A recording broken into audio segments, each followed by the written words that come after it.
First ever factory outlet Mukunda jewellery KPHB Kothapet Khammam Somajiguda Hanamkonda. నమస్కారం, మీరు చూస్తుంది సుమన్ టీవీ. నేను మీ కీర్తి. ఈ కార్యక్రమాన్ని మీకు సమర్పిస్తున్న వారు వాల్యూ జోన్ హైపర్ మార్ట్. నాతో పాటు ప్రముఖ ఆధ్యాత్మికవేత్త అనంతలక్ష్మి అమ్మ గారు ఉన్నారు. నమస్తే అమ్మా. నమస్తే తల్లి. అమ్మ, రామాయణంలో వైఫ్ అండ్ హస్బెండ్ రిలేషన్ గురించి ఏదైనా అందమైన కథ ఈ రోజు మాతో షేర్ చేస్తారా? అసలు రామాయణం మానవ సంబంధాల గురించి చెప్పినంతగా మిగిలిన విషయాల కన్నా ఎక్కువ మానవ సంబంధాలే చెప్పింది అనుకుంటాం. రామాయణం చెప్పినంతగా మానవ సంబంధాల గురించి మరి ఏ గ్రంథం చెప్పలేదు, ఎవరూ చెప్పలేదు. మనిషికి ఉండే అన్ని రకాల బంధాల గురించి, సంబంధాల గురించి అద్భుతంగా చెప్పినటువంటి రామాయణం.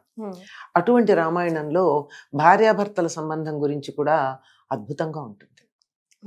ఎంత అద్భుతంగా ఉంటుందంటే, భార్య భర్త ఒకళ్ళతో ఒకళ్ళు మాట్లాడుకున్న తీరు, భార్య మాట భర్త వింటే ఏమవుతుంది, వినకపోతే ఏమవుతుంది అన్నది కూడా మనకి స్పష్టంగా కనపడుతుంది.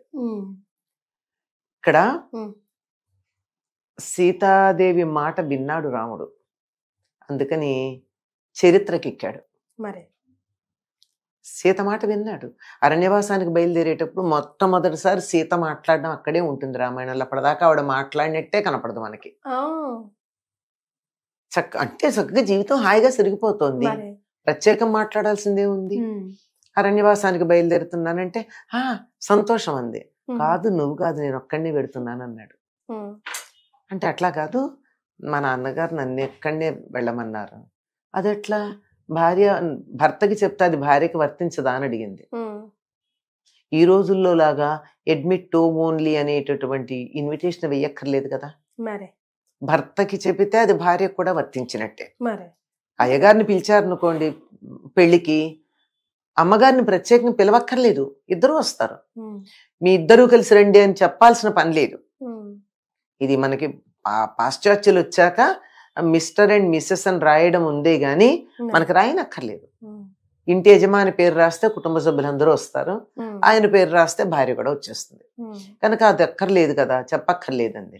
అట్లా కాదులే అని చాలా బాధిస్తాడు. అరణ్యంలో గనక వెళ్ళినట్టయితే అదేమన్నా అయోధ్య అనుకున్నావా, అడవి అన్నాడు. నువ్వు లేకపోతే అడవే నాకు అయోధ్య, నువ్వు లేకపోతే అయోధ్య అడవి, నువ్వు ఉంటే నాకు అడవే అయోధ్య అవుతుంది అని. అట్లా కాదు, అక్కడ ముళ్ళు ఉంటాయి, రాళ్ళు ఉంటాయి, అందుకే నేను వస్తున్నాను, నువ్వు నడుస్తుంటే నీ కాళ్ళకి గుచ్చుకోకుండా దారి శుభ్రం చేస్తానంది. అక్కడ క్రూర మృగాలు ఉంటాయి అన్నాడు. నువ్వు ఉండగా నాకేం భయం అంది. అంటే రాముడు చేతకానబడైతే కదా ఆవిడ క్రూర మృగాలకి భయపడాలి. లేదులే, రాక్షసులు ఉంటారు, నేను వీర్యశుల్కని అంది. వీర్యశుల్క అంటే పరాక్రమానికి చూసి మా నాన్న నీకు ఇచ్చాడు. అంటే నువ్వు పరాక్రమవంతుడని ఇచ్చాడు కదా, నువ్వు రాక్షసులు చూసి భయపడితే అంతే, అర్థమైంది. అట్లా కాదు, నేను లేనప్పుడు చాలా జాగ్రత్తగా ఉండు, భరతుడు రాజుగా ఉంటాడు, భరతుడి దగ్గర నువ్వు చాలా నన్ను పొగడకూడదు, జాగ్రత్తగా ఉండు అంటాడు. అంటే ఒక అసమర్థుడైనటువంటి వాడు తన భార్యని వదిలిపెట్టి వెడుతూ మాట్లాడినట్టు మాట్లాడుతున్నావేమిటంటుంది. అమ్మ, ఈ రోజుల్లో ఈ మాట అంటే ఎవరన్నా ఊరుకుంటారమ్మా? ఊరుకోరు కదా. అదే, లేదు మా అమ్మకి సేవ చెయ్యాలి, చేస్తాను, నీ వెనకాల చేస్తాను, అంతే కదా. ఇలా అంతా వాదించిన తర్వాత ఇంకా చాలా మాటలు.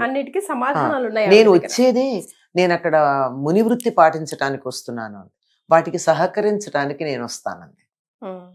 అంటే పూలు కోసి పెట్టడం అట్లాంటివన్నీ, దారి కూడా శుభ్రం చేస్తానందిగా.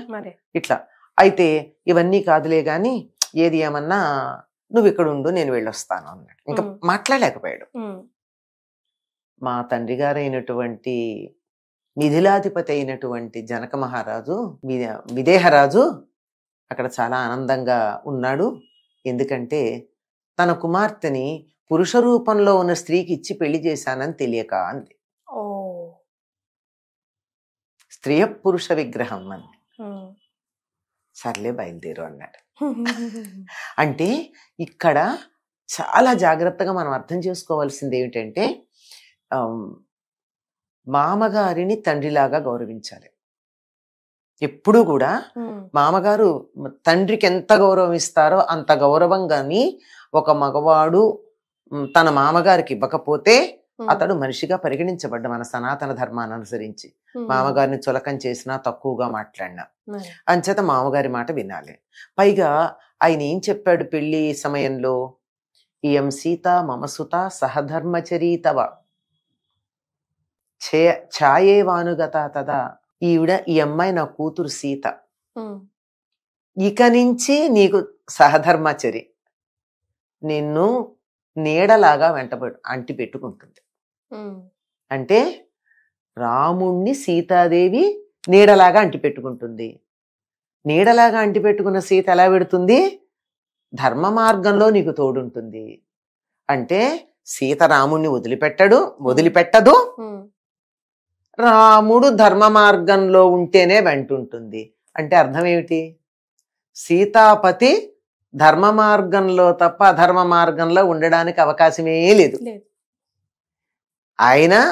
ఆయన్ని వదిలిపెట్టదు, తాన అధర్మం చెయ్యదు.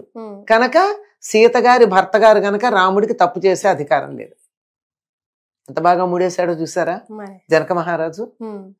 ఇక్కడ ఈయన పేరు చెప్తే మరి ఆవిడ నిన్ను వదిలిపెట్టకుండా నీడలా ఉంటుంది అన్నప్పుడు మరి ఆ అమ్మాయిని తాను వదిలిపెట్టెడితే నీడను వదిలిపెట్టి వెళ్ళడం అన్నది మామగారిని అగౌరవపరిచినట్టు కదా. ఇది పైకి తప్పినట్టే కదమ్మా, మాట తప్పినట్టే. ఇది పైకి. అసలు సంగతి ఏమిటి? నువ్వు మీ తండ్రి గారి మాట పాటించావు కదా, మరి నేను నా తండ్రి గారి మాట పాటించద్దా? మా తండ్రి గారు ఏమన్నారు? నీడలాగా వెన్నంటి ఉంటుంది నా కూతురు అన్నాడు, నీ ఎదురుగా నా ఎదురుగా. అంటే అర్థం ఏమిటి? నీకు చెప్పినట్టు చెప్పినా నాకు కూడా అదే మాట చెప్పాడు కదా, భర్తని ఎప్పుడు వదిలిపెట్టి ఉండద్దని, నీడలా ఉండమని. నువ్వు నీ తండ్రి మాట పాటించావు, నేను నా తండ్రి మాట పాటించద్దా? రాముడికి ఇంకేం మాట్లాడడానికి లేదు, తీసుకుని వెళ్ళిపోయాడు.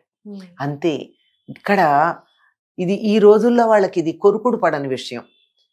ఆ రోజుల్లో ఆడవాళ్ళకి అధికారాలు లేవు, మాట్లాడలేరు, అణిగిమణిగున్నారు, ఇట్లాంటి మాటలు అంటారు. ఎంత మాట అందమ్మా సీతాదేవి. ఇంత మాట అంటే ఈ రోజుల్లో ఎవరైనా ఊరుకుంటారా? నువ్వు మగవాడివే కాదు అంటే ఏ మగవాడన్నా ఊరుకుంటాడా? రాముడు ఏమన్నా బయలుదేరమ్మా అన్నాడు, చక్కగా తీసుకెళ్ళాడు. ఇది అన్యోన్య దాంపత్యం. అంటే ఎందుకు అన్నది ఆయనకు అర్థమైంది. ఎందుకన్నది? ధర్మం కోసం అన్నది. నువ్వు ఎంతగా ధర్మాన్ని పాటిస్తున్నావో నేను అంతగా ధర్మాన్ని పాటించాలనే ఉద్దేశంతో అన్నది తప్ప రాముడి పట్ల చులకన భావం ఉంది కాదు. అది సీతాదేవికి రాముడికి మధ్య ఉన్నటువంటి బంధం. సీతని రావణుడు అపహరించుకుని వెళ్ళిపోయిన తర్వాత రాముడు ఏడ్చినటువంటి ఏడుపులు ఎలా ఉంటాయంటే, వెతికాడు, అన్నీ చేశాడు, దొరకకపోతే చెట్లని పుట్టల్ని అడిగాడు. ఎంతగా ఏడిచాడంటే మనం ఎక్కడా ఎవ్వరూ భార్య కోసం అలా ఏడిచినట్టు చూడమమ్మా. అది ప్రేమ అంటే. ఎంతగా అంటే హనుమ వెళ్ళి చెప్తాడు సుందరకాండలో, రాముడు ఎలా ఉన్నాడు అంటే, ఇంకా రాముడికి తన మీద ప్రేమ ఉందో లేదో అని సీతాదేవి అడుగుతుంది. అడిగితే మీద అడవిగలు దోమలు వాలుతుంటే కూడా తోలుకోవటం లేదమ్మా, మధురమైన పదార్థాలు తెచ్చిపెడితే కూడా తినటం లేదు, ఏదక్కడ పెట్టినా అలా నోట్లో పెట్టుకుని వెంటనే సీత అంటూ సొమ్మసిల్లి పడిపోతున్నాడు, నిద్ర కూడా పోవట్లేదు. కానీ ఏడిచి ఏడిచి ఏడిచి అలిసిపోయి కాసేపు సొమ్మసిల్లి పడుకుంటాడు. పేచీ పెట్టిన పిల్లలు చూడండి, ఏడిచి ఏడిచి పడుకుంటారు, అంతే తప్ప సహజంగా నిద్రపోవడం అన్నది కూడా రాముడి దగ్గర లేదు అంటారు. అంటే అప్పుడు అంటుంది సీతాదేవి, అమృతం విషం కల్పించావు కదయ్యా అంటుంది. దేనికి? అమృతం ఏమిటి? రాముడు తన కోసం ఎదురు చూస్తున్నాడు అని. విషం ఏమిటి? రాముడు కష్టపడుతున్నాడు అని. ఇది దాంపత్యం అంటే. అంతేగాని ఎదురుగా లేకపోయినంత మాత్రాన, ఎదురుగా ఉన్నంత మాత్రాన, ఒకళ్ళనొకళ్ళు పొగుడుకున్నంత మాత్రాన కాదమ్మా దాంపత్యం. ఒకరి హృదయం ఒకరికి అంత బాగా తెలియాలి. గూస్ బంప్స్ వచ్చేసాయమ్మా నిజంగా. అసలు మియా బీబీ వైఫ్ అండ్ హస్బెండ్ రిలేషన్ ఎంత స్వీటో అది అర్థం చేసుకోవాలి. చెప్పనా? ఇంకా చాలా ఆశ్చర్యకరమైంది. వీళ్ళు లంక దగ్గరికి వెళ్తారు, సముద్రపు దగ్గరికి వెళ్తారు. ఎవరు? అందరు సైన్యం అంతా వెళ్ళినాక ఇదిగో అదే లంక, అక్కడే సీత ఉందంటే రాముడు ఆ గాలి తనకి తగిలితే ఈ గాలి సీతని సృష్టించి వచ్చిన గాలి అని నాకు తెలుస్తోంది అంటాడు. అసలు ఇంతకన్నా భార్యాభర్తల మధ్య ఉండే సంబంధంలో హైయెస్ట్ ఇంకేమన్నా ఉందా? గాలి కూడా, సీతని స్పృశించి వచ్చిన గాలి నాకు ఆహ్లాదం కలిగిస్తోందన్న మాట ఉంది. అది కదా నిజమైనటువంటి దాంపత్యం అంటే. ఈ రోజుల్లో మనం అందరం తెలుసుకోవాల్సింది అదనమాట. ఇంకోటి అంటుంది, అరణ్యవాసం అతను సీతాదేవిని వాల్మీకి ఆశ్రమం దగ్గర వదిలిపెట్టమన్నాడు. ఎంత ప్రేమ లేకపోతే వాల్మీకి ఆశ్రమం దగ్గర వదిలిపెట్టమంటాడు?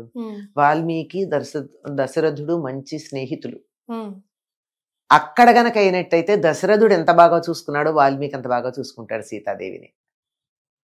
ఎంత ఆలోచించాడండి సీత గురించి.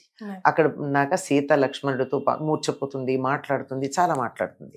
అన్నీ అయ్యాకంటుంది, అక్కడ గంగ ఉంది, ఇక్కడ నేనున్నాను, ఎప్పుడు ఏమవుతుందో తెలియదు, కానీ నేమీ అవదు.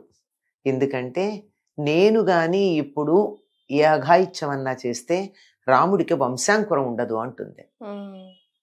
అంటే రాముడు మళ్ళీ పెళ్లి చేసుకోడు అన్నటువంటి నమ్మకం సీతకి. ఇప్పుడు తన గర్భవతి, అంటే ఈ వయసులో సంతానాన్ని పొందే వయసు. భార్య లేకపోతే వెంటనే పిల్లలు లేరని ఇంకో పెళ్లి చేసుకుంటారు కదా ఎవరన్నా? లేదు. రాముడికి వంశాంకురం ఉండదు కనుక నేను దీన్ని భరిస్తానంది సీత. అది ప్రేమ అంటే. అర్థం చేసుకోవాలి గాని ఎన్నో విషయాలు, ఎంతో లోతైన విషయాలు కదమ్మా. చాలా. అవి తెలిసాక దీన్ని ఏమాత్రం అర్థం చేసుకున్నా జీవితంలో భార్యాభర్తల మధ్య పొరపచ్చాలు రావమ్మా. చాలా సంతోషం అమ్మా. ధన్యవాదాలు.